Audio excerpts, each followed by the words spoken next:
Whoa!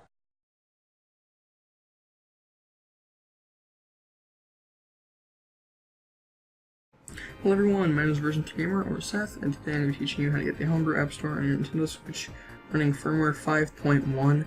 And for this, you're going to need a micro SD card, which is currently in my Nintendo Switch.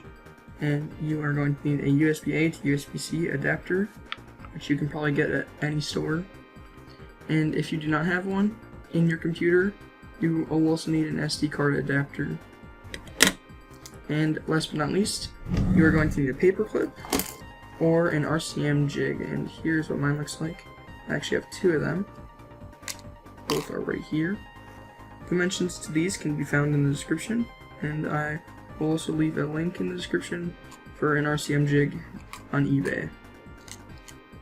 So the first thing you're going to want to do is eject your SD card from your Switch, and then put it into your computer or adapter, and then we'll get around to the computer. In the description below, you will find some SD files, a link to these, and a link to Tegra RCM GUI v2. This one is for injecting a payload that will also be in the description below.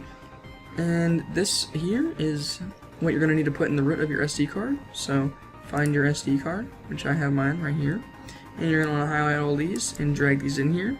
Now, I already have them all in here, so I don't really need to do that again. And yeah, and then we'll be right back on the Switch. Don't worry about all these other things like ROMs and license. These are for other things that I'm using currently. But yeah, let's hop back onto my Switch. Now, as you can see, again, I am on system version 5.1.0. And now what we're going to want to do is put the SD card back in here, and then you're going to want to power off your Switch completely. So I'll do that now.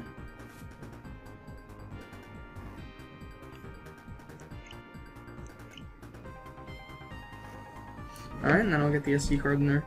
Alright, now that your Switch is completely turned off and your SD card is in there, you're going to want to take off the right Joy-Con. Alright, and now that your right Joy-Con is off, you're going to want to take your RCM jig or paper clip and slide it in there and try to tuck it underneath the little pin parts.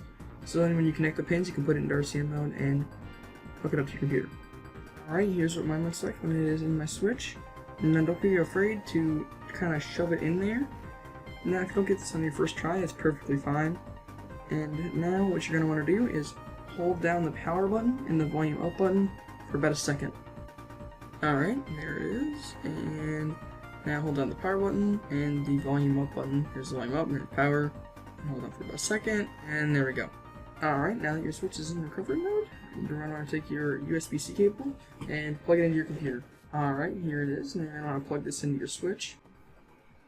Alright, now we're going to be focusing on Tegra RCM, and open it, and the first time you open it, it'll prompt you to download a driver, which you will need to do in order to do this, so go ahead and do that.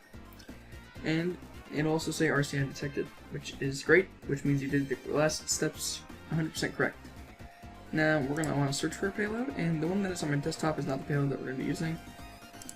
We're going to be using this one, which again, in the description. And then you're going to want to click inject, and if done correctly, you will see a little flash on your Switch, and it'll have a bunch of text on it. So now we're going to hop out back onto the Switch and carry on. Alright, now that we're back on our Switch, you're going to see this little itty bitty text here, almost not even readable, but it says launch firmware. Now, if you're interested in other things in this menu, the volume up button is to move up, the volume down button is to move down, and the power button is to select. So we're going to highlight over launch firmware and press the power button, and move down one using the volume down button, and then press the power button again. And now it'll do initializing and do all this and screen flash. And at this point you can unplug your Switch, so I will. Drop it down, it'll flash up with the Nintendo Switch logo. And there we go. Now you can also take out your RCM jig at this point. Alright, which I just did, and you can also put in your right Joy-Con. Alright, and now what we're going to want to do is open the albums folder.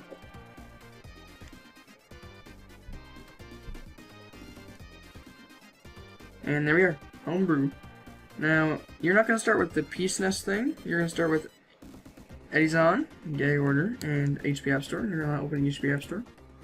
On the first launch up, it will be very slow, because it is loading up all of the assets.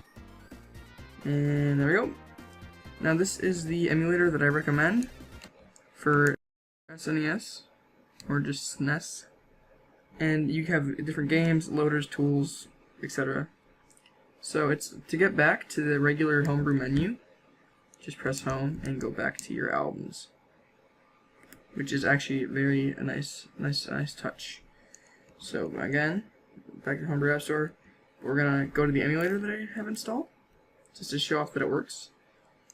We can also turn on the volume at this point, and as you can see, it says load content, and you're gonna go to your directory. I have a ROMs folder, of course. This also works with the other ones. Just make a ROMs folder, and as you can see, Super Mario RPG, Legends of the Seven Stars. This is one that I have downloaded, and click OK.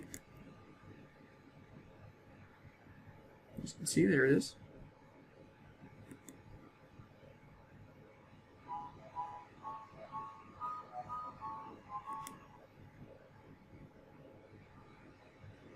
Alright, if you guys enjoyed this video, make sure to hit that like button, hit the subscribe button, and share with any other people who are currently trying to get Homebrew on the Switch. Thank you for watching, and I'll see you guys in the next video.